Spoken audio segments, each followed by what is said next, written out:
With the launch of Arkham Knight looming closer, I thought I may start this channel with the current last game on the series and hopefully learn something that might be useful for the next one. So, on the very first episode of the LowSpecGamer, I will show you a couple of tricks that will allow you to get the best out of Arkham Origins in your low-end computer.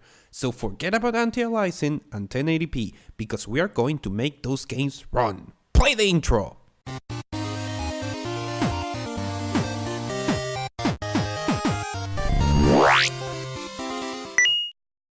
I'm Batman.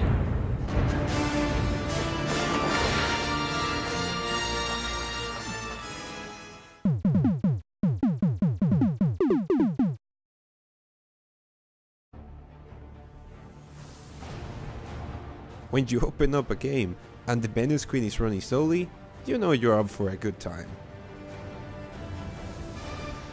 Let's take a look at the default graphic configuration here, shall we? As you can see, this is not a particularly smart game when it comes to default configuration. It's in 1080p, everything's on, my computer doesn't even start to reach the minimal requirements. But okay, I saw a benchmark option, let's give it a try. Let's see what is our minimum frame rate.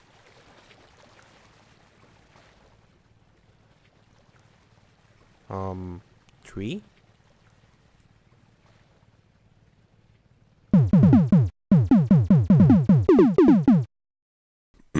So, resolution 720, everything has to go, everything has to be off.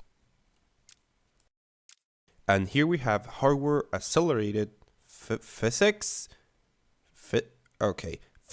I guess. According to every forum and place I have researched, this guy is the biggest culprit for performance reduction. So, even if you want to left some of these guys on because you want the game to look a little bit pretty and you think the performance you're getting right now it's okay, be sure to leave this guy off. And we're off. Time to get this ball rolling. Looks like Black Mask entered the prison here. I need to find Commissioner Loeb before it's too late. Well, it doesn't look that bad. This game actually looks remarkably well for all the things we cut. At least interfighting seems to work very well in these settings. Oh, fighting in this game is so fucking satisfying. So fucking satisfying.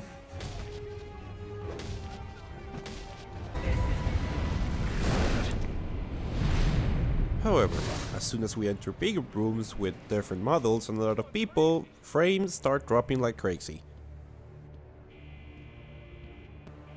Yep, this gets worse from here on, so let's try our first trick.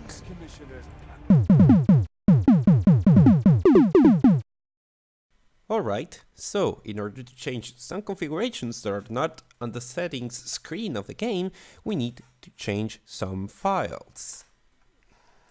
If you install the game from Steam, the file that we're looking for in question is located at Program File 36, Steam, Steam Apps Common, Batman Arkham Origins, Single Player, BM Game, Config. Did you get that? Me neither. Program File 36, Steam, Steam Apps Common, Batman Arkham Origins, Single Player, BM Game, Config. If you didn't get the game from Steam, I recommend looking at whatever the game installed for these configuration files. Also, if you want your optimizations to work on multiplayer as well, and I think you probably do, be sure to change the single player folder for the multiplayer folder. You're looking for a pair of lines called allow D3D10 and allow D3D11. These lines control which version of DirectX the game is using. Now, this game is known for using DirectX 11 as a default, but when older computers such as mine were built, DirectX 11 didn't exist. So, by forcing the game to run on DirectX 10, we can get some performance increases. In order to change the version of DirectX that is being used, change D3D11 to false and change D3D10 to true. Be sure to do this for both single player and online. Well, this is considerably, surprisingly better. Those are some big numbers. Knocking over the first liquor store I see. You don't stand a chance. Look at that. Those two guys have exactly the same animation at the same time. My immersion is ruined. I'm going with them. You will see way less moments where the game lags using this configuration, and it handles combat, at least indoors, very well.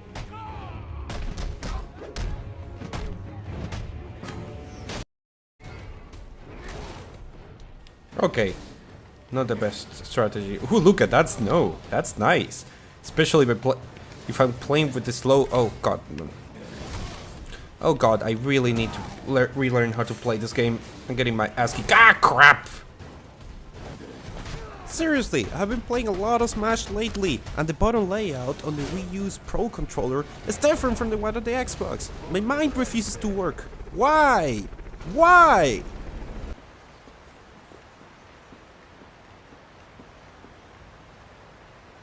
What the hell? What are he standing on?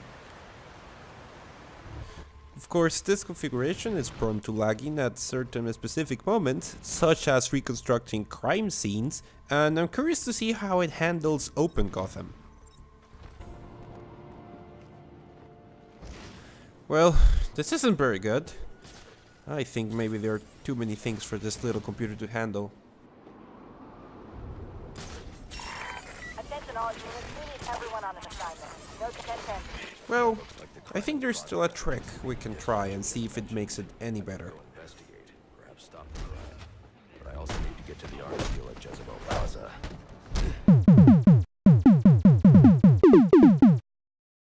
Now, back to the configuration file.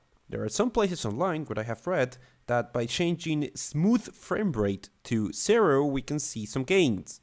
You know what this does in my experience? Nothing. So, we're going to ignore that one and we're going to go back to the DirectX version.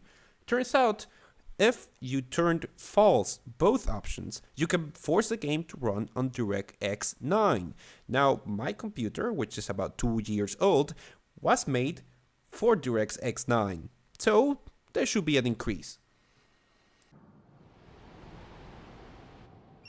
At first, you may not see much difference compared to the other times where we changed configuration settings, but give us some time and you will notice that now Gotham is way more playable. Well, this is the last trick that I had to try. The game is playable when you're outside and performs admirably when you're inside, so I think this is it. Well guys, I hope you found this video useful. Thanks for watching and I will see you next time.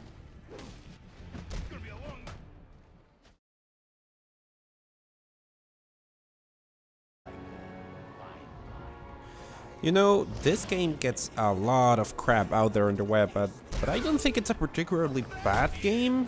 It's just not as good as the previous Arkham games. But it's still pretty decent.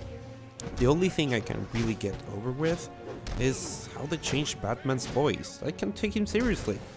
Every time I listen to Batman in this game, I'm either listening to Ezio Auditore. I don't have time to discuss this, but you and I both know that doesn't make what you did right. I do not know where you are, or by what means you can hear me. But I know you are listening. Or worse, freaking Chris from Resident Evil.